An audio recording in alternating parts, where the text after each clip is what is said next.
nga një veprimtar politik nacionalist në një personalitet i cili ishte në skenën politike dhe që i shërbeu normalizimit marrëdhënieve me fqinjit, por ama i shërbeu dhe një patriotizmi modern.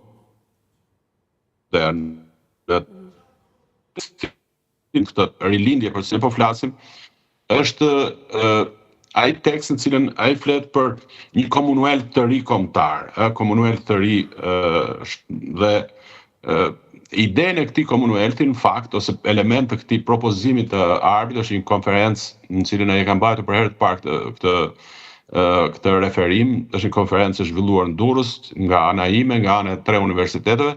Ai flet pra për krijimin e institucioneve mbi shtetërore, të cilat do të bashkonin bashkë dy qeverit, apo dy apo më shumë qeverit, do të krijonin parlamente, një parlament përbashkët sipas modelit nordik. Nordikët kanë një organizatë të përbashkët në cilën ata flasin apo unifikojnë disa prej politikave shtetërore, bashkëpunimi i strukturave të ngjashme, ta zëm juristët, ta zëm institucionet kulturore dhe mbledhja e qeverive në fakt ka filluar që të bëhet.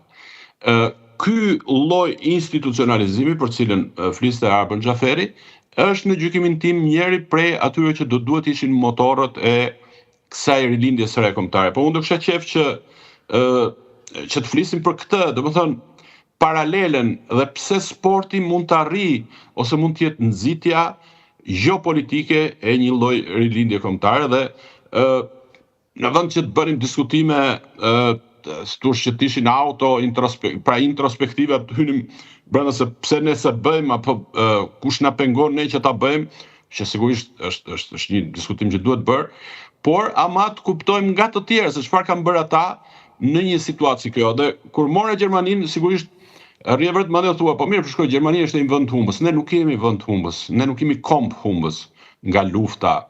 Madje Kosova në fakt është fituese, ka fituar një luftë në 1999. Shikojë tani presidentin Clinton, i cili në Ferizaj ka thënë këtë fjali lapidare. Ne fituam luftën. Ju duhet të fitoni paqe. Problemi është a do ta fitoj apo e fiton Kosova paqen. Pra kjo është një nga pikpyetjet meqenëse po flasim për Kosovën. Pra nisur nga futbolli, një komb si kombi gjerman, i cili ishte humbës i luftës.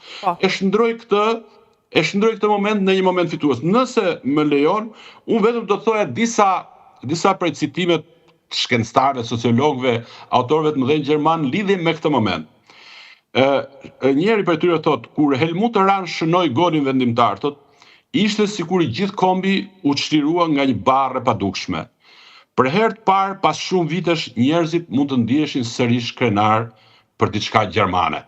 Pra është emocionale kjo, dhe kjo është ajo atmosfera që gjithmonë ma ka nxitur festimi apo festiviteti ynë kombëtar kur kemi patur ta zëm kualifikimin evropian të 2015-ën dhe pastaj atë në Gjermani 2024, sepse atëherë u përshfaq kjo energji e re kombëtare, u përshfaq në rrugë, u përshfaq me cilësinë e Nazarko, me të drejtë keni zgjedhur futbollin, sepse futbolli, po të kthehemi prapa në historinë politike, mund të nxiste edhe luftra, siç ka bërë në të kaluarën, por edhe mund të arrijë pra që të bashkoj vendet, siç keni marrë shembullin e Gjermanisë dhe tashmë Kosovës dhe Shqipërisë. Megjithatë, jemi dëshmitar të përplasjeve të fundit në distancë mes Ramës e Kurtit, apo ta themi kështu nga Kurti dhe Rama, sepse ishin aktorë televizjes vetëvendosi të parët që folën në drejtim të Ramës.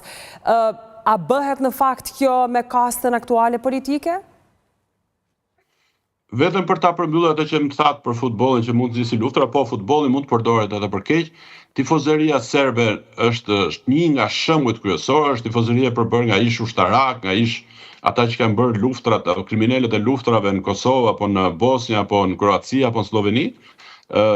Tifozeri e klubesh, pastaj ndrohet në tifozeri nacionale e tyre dhe që mori goditjen pikërisht nga tifozeria jone, e cila ishte një tifozeri moderne, ishte një tifozeri që i ofroi botës në vitrinat më të rëndësishme të saj, i ofroi një fytyrë të re kombëtare. Tani, kur flitet për e lëmë një anë këtë, unë e kuptoj interesin tuaj për këtë të bashkimit. Shikoni, në qoftë se flasim për individët politik për Kurtin apo për grupin e vet, sigurisht vije të re një lloj braktis